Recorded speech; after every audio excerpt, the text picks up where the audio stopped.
JB, thank you for joining us. Um, this is a special moment for you, right? Receiving this award, I would imagine it's up there. This is pretty cool. Thank you. I really appreciate the recognition, and yeah, it's a great honor. And as you said, incredible company with some of your previous recipients here. I don't know. I'm used to staying kind of a little bit behind the spotlight sometimes. I kind of prefer to sort of be one step behind things and just getting stuff done and making it work. And it's unbelievable to see how this industry has grown and what, the scale that we're at today, and also where we're going. We're not done yet. So anyway, well, thank you so much. This is humbling, and I really appreciate it. Yeah, more than welcome. Did you think my thoughts on the election were they too optimistic? Were they too? We'll try to think this one over. I echo your optimism, actually. As we were kind of joking beforehand, I'm an optimist by heart as well. I think we kind of have to be, I'd say, in some of these markets where we're building, we're trying to create change and innovating. And I am cautiously optimistic about the future of this industry in the U.S. in particular, and what this administration can benefit from and do here.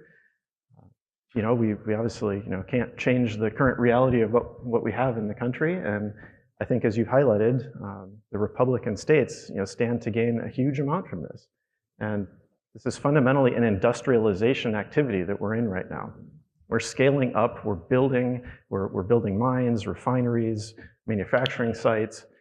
That's a little bit of a different shift than where we were even just 4 or 5 years ago, when it was trying to figure out, okay, how, what's the incentive structure to kind of accelerate this and get it going.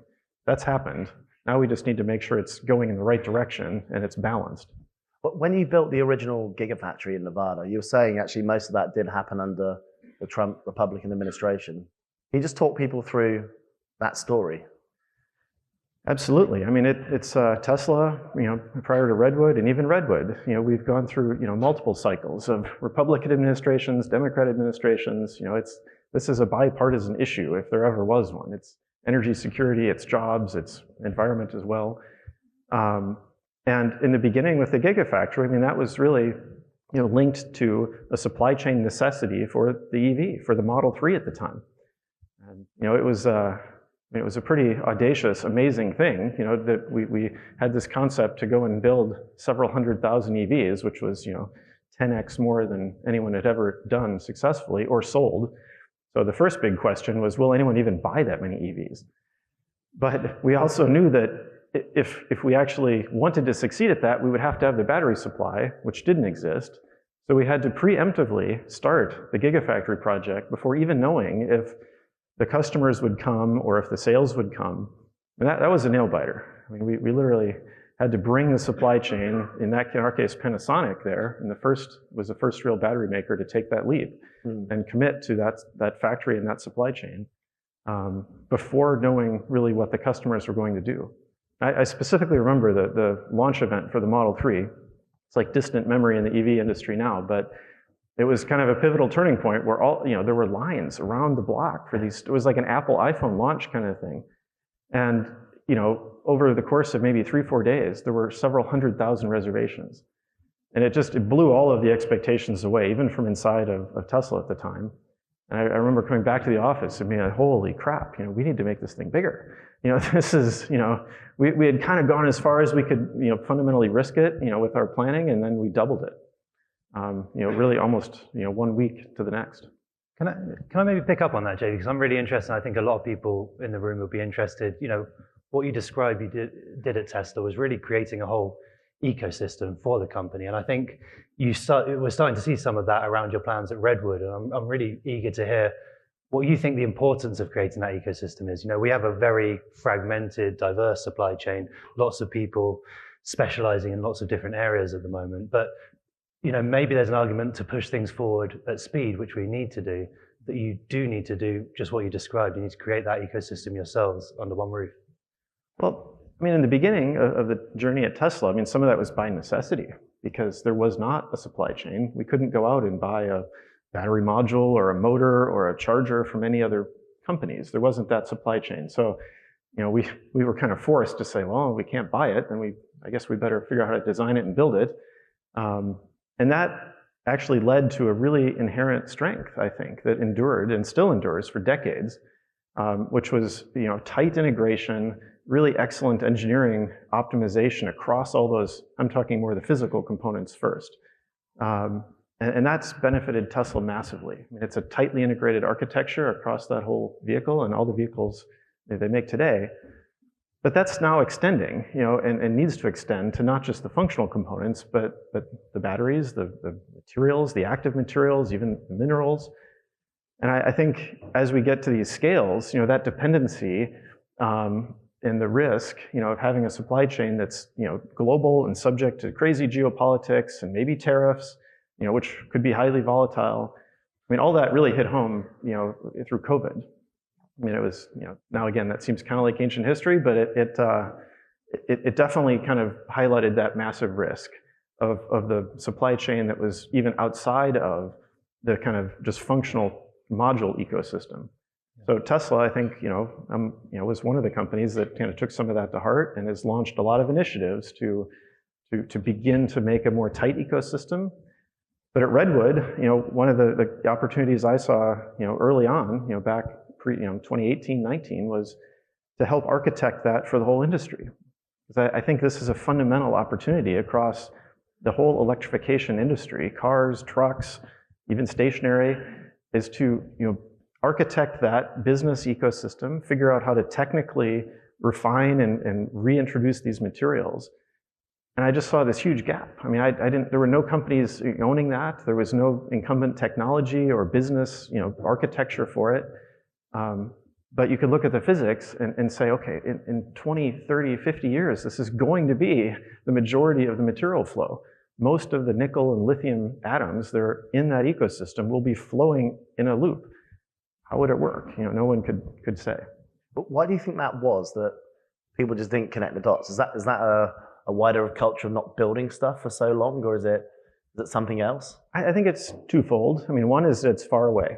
And it seems infinitely far in the future. So when you start to think about something that's relevant as the whole EV market matures and starts to reach some kind of steady state and turnover, people just say, okay, maybe that's 10 years away before this car comes back. It's too far to think about. Maybe that was one thing, to put blinders on people. I think the other was just it's unintuitive that these materials can get reused with such high efficiency. We're so used to a petroleum and fossil fuel ecosystem where things kind of go from extraction to refining to consumption, and that's the end. There isn't something after that. Then we worry about CO2. But this is fundamentally different, and that is unintuitive. And I don't think most people have, even though it's obvious, it's actually quite simple, but it's unintuitive, that these minerals can go into an application and then they just stay there. They don't get lost. They're 100% contained in the application. So they are all available to get remanufactured and reused. So that is a fundamental difference with the electric infrastructure and ecosystem that we're building so quickly now versus the especially petroleum ecosystem that kind of helped power that construction and is still helping today. With the concept of recycling, like you say, being so relatively new, like you say, people just coming to terms with that fact that we need to figure out a full life cycle for these materials. I'm curious what you think, the opportunity is particularly for, here in the US. You see China doing bits and pieces around this, but obviously there's a lot more work to do to really get an efficient closed loop for the battery supply chain. What do you think the role, is this an area that we can see the US really taking the lead? In so many parts of the supply chain, it feels like the US is playing catch up. Is this a part that we can see take the lead? And maybe off the back of that, just going back to politics slightly, do you think that, one of the positives maybe coming out of the election is that the focus on doing stuff within our borders will mean that when we're not necessarily trying to take technology or partnerships with companies overseas to fill some of the IRA criteria, we can actually do it ourselves within our borders? Well, to your first question, I do think this is a huge opportunity for the U.S. And I mean, if there's one thing we're good at, it's consuming. This is an incredibly powerful consuming market. It's an incredibly strong automotive market. We're buying a lot of these batteries. When you look at those graphs, and say who's buying all these batteries? Where are they going? We're a big portion of that. China, of course, is a big chunk, but the U.S. is very large. So that in and of itself creates the opportunity, that's the beginning of the chain that creates the opportunity for us to own, control, and reuse those same materials that we bought the first time again and again and again. And that's like sort of unintuitive because we're used to thinking in terms of, okay, we imported this thing and that was a bad thing that we had to import something. But in this case, it's sort of, I think of it almost as an investment. I mean, we imported it, but now we have it. And we should really work very hard to benefit from kind of the strategic value that we bought and that we took control of, being the minerals in the battery itself, the ecosystem around that. So I think that can be an incredible opportunity for the U.S. to sort of shift its position on this. It'll be very hard, I think, not impossible, but hard for us to ever really fully meet demand with domestic mining for all these materials. I am supportive of this. I hope and want it to happen, but the geology just isn't that favorable for enough nickel, perhaps, or copper within the U.S. borders. We can get some, but it would be hard to make it close the loop entirely. So I think with recycling and reprocessing, over time, that can be, I think, one of our most strategic ways to actually compete with external supply chains. If we're not having to, constantly import the same material, that gives us a leg up to actually invest in the refining and in the midstream manufacturing here. But to maybe your second point, that is missing today. So even if we recycle material today, if we refine it again, we're missing a lot of the industries along the way to benefit from that. So that is something we have to sort of figure out to realize that benefit and to actually capture that economic value. Otherwise, we could risk sort of being a consumer and an importer and then exporting our scrap, our waste, our value again for someone else to benefit from. That would be a shame, I think.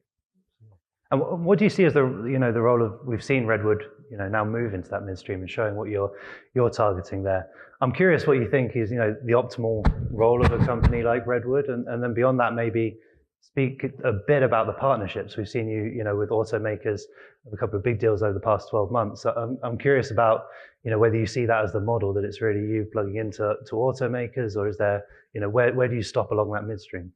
Well, we're building into cathode active material. That's one of our big initiatives to manufacture CAM. And then our partnerships on the outgoing side are with cell makers, automakers who are stretching into the battery manufacturing. So our biggest key customers are people like Panasonic or Toyota and Pepas, their battery manufacturing arm and partner. So that's sort of our initiative, personally and directly to bridge that midstream. But it's tricky for one company to do all this. We need, I'd say, more of an ecosystem, really growing in the U.S. And this is where I do think, part of the implementation, the interpretation, the implementation of the IRA, missed the mark a little bit, and sort of de-incentivized, the midstream investment in the U.S. There was incredible success in incentivizing battery assembly, final assembly, and manufacturing in the U.S., but that was targeted at exactly what the incentive said. And big surprise, people have, really kind of cherry-picked exactly where the incentive exists and invested there and captured the incentive to do the battery making to get the $35 per kilowatt hour. But as the implementation, adjusted that and said, okay, well, the vehicle tax credit doesn't need, local CAM production. It doesn't need local mineral, extraction, mining, or refining. All of that investment, kind of quickly moved to other parts of the world, wherever it was acceptable, where it would be, cheaper, more geopolitically favorable, more incentives existed. So I think that is, maybe one shortcoming in my view of how the IRA actually got implemented.